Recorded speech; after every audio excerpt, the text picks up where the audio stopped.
What you manifest in your mind, you can bring to reality.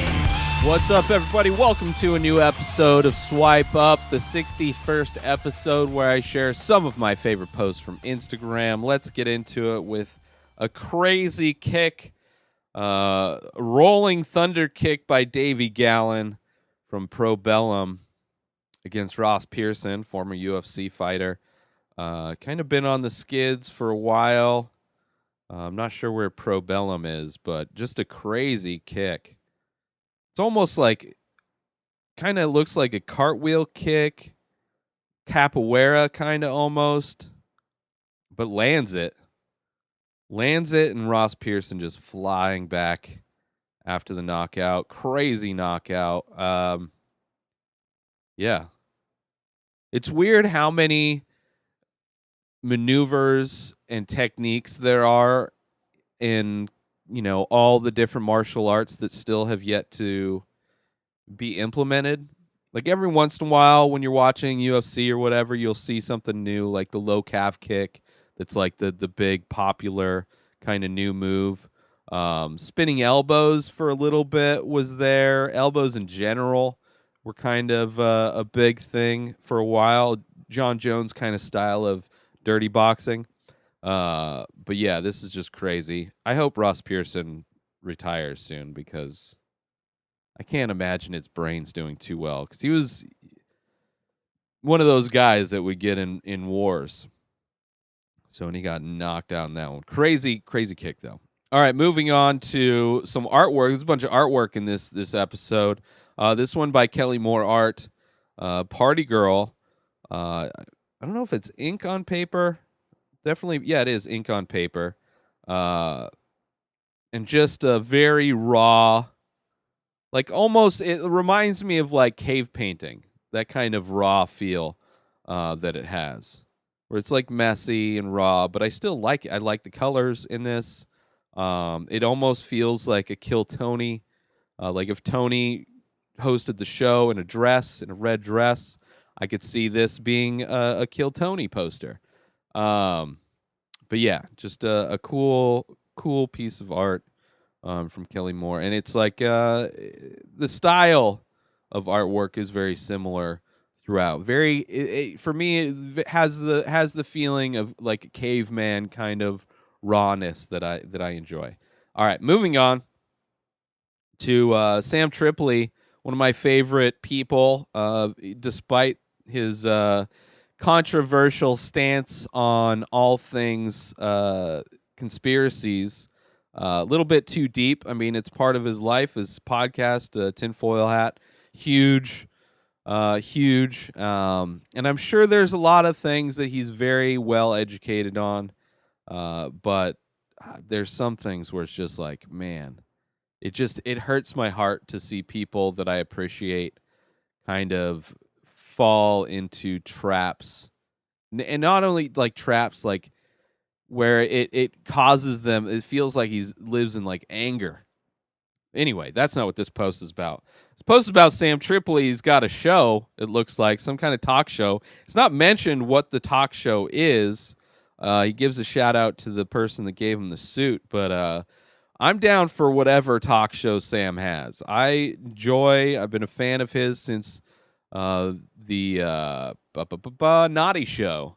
Where I met a lot of comedians, in fact, through that show. But Sam was always a great dude and very spastic, very kind of a unique fellow, kind of lives on an intensity and frequency that you only see with like meth heads usually. But he's sober, allegedly. Also fun to see Sam on the new Death Squad Chronicles, which I'm going to be talking about Death Squad Chronicles and all of those shows in a couple days here. But looking forward to whatever the show is. Sam, get better at promoting your stuff. Would love to know what the show is and where to find it. I'm sure it'll be on YouTube, maybe on his own channel. But I like the set and excited. I wonder if this is an all things comedy joint or not. But looking forward to it. Congrats, Sam. Hopefully it's a big success. Now moving on to Afloat. a giant like parade float. One of my favorite looking floats that I've ever seen. It's a big bust of face of Van Gogh, although there's like pipes coming out of his forehead, and it's connected to a giant machine. So it's a mix of like surrealism, but with the face, and even the way it's decorated is in Van Gogh's kind of style, where you get that brush texture. Um, but yeah, just a crazy, imaginative, inventive float. I haven't been to a parade in forever. I can't even remember the last time I watched the Macy's Day Thanksgiving Day parade or the New Year's Day parade. Like I don't remember. It's been probably close to 2 decades that I've watched any parades or participated in any parades. But yeah, that would be a cool one to see. Moving on to another piece of art, Ron English art. I'm a huge fan of his work. It's kind of like a mixture of surrealism and hyperrealism. I'm not a big fan of hyperrealism when it comes to people doing hyperreal like portraits and stuff. Like if your finished product is the goal of your finished product is to be indistinguishable from a photograph that you're copying from, then that's not, to me, a style that I appreciate. I appreciate in art the creativity. I mean, that's just really doing that kind of hyper real stuff is just flexing on technique, because that's all that is. There's zero creativity involved because you're literally copying something to look exactly like it. So you know what the finished product is going to be. And with creativity, there's an element of mystery, because even the artist a lot of times doesn't know how the finished product is necessarily going to look.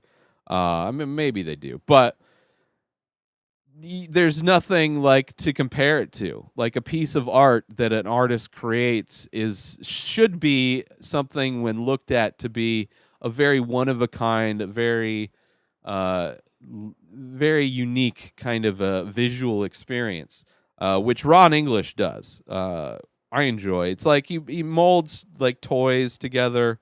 I think he probably uses real actual figures to like reference to get the hyper real look. But it's usually in settings that are very surreal. I mean, it's a very surreal look. I really enjoy it. Kind of has that like Toy Story feel in a lot of ways, but like a dark Toy Story universe. Like the neighbor from the first Toy Story. Like if they made a whole universe about the toys that he created, Ron English is the house artist for that kid, the next door neighbor in Toy Story. But I appreciate it. I love it. At least that version of, because there's creativity involved. There's imagination involved. It's not just something that looks realistic. But let's get out of here on this one. It'd be crazy. I've been surfing a few times in my life, mostly in childhood. I remember seeing dolphins at one point, which is scary to see dolphins because they could easily be confused with sharks when you see a fin pop out of the water until you see them jump. But to see a giant whale, I guess this is at Dana Point, bunch of longboarders out on the water, and just this whale coming through. One guy gets freaked out, which I'd like kind of get freaked out, but I wouldn't. Like it'd be a situation where I'd be internally freaking out, but externally I'd be like, probably safe. Like I can just chill and experience this, despite the terror that might be going through seeing a giant swimming underneath you. But yeah, that would definitely be kind of a crazy experience while surfing. But yeah, that's it for this week's episode of Swipe Up. Let's do some shout outs and get out of here. Shout out MMAJunkie.com, Davey Gallen, Probellum. Shout out Kelly Moore Art. Shout out Sam Tripoli. Shout out Art Magazine, Ron English Art, Clark Little. Shout out Peyton Landis, and shout out WSL. That's it for this episode of Swipe Up. New episodes come out every single day of The Ray Taylor Show. Subscribe on IGTV, YouTube, and everywhere else podcasts are found. Go buy my artwork over at inspireddisorder.com and save 25% when you use coupon code RTS. Follow me on social media at Ray Taylor. Have a wonderful day, everybody. Peace out.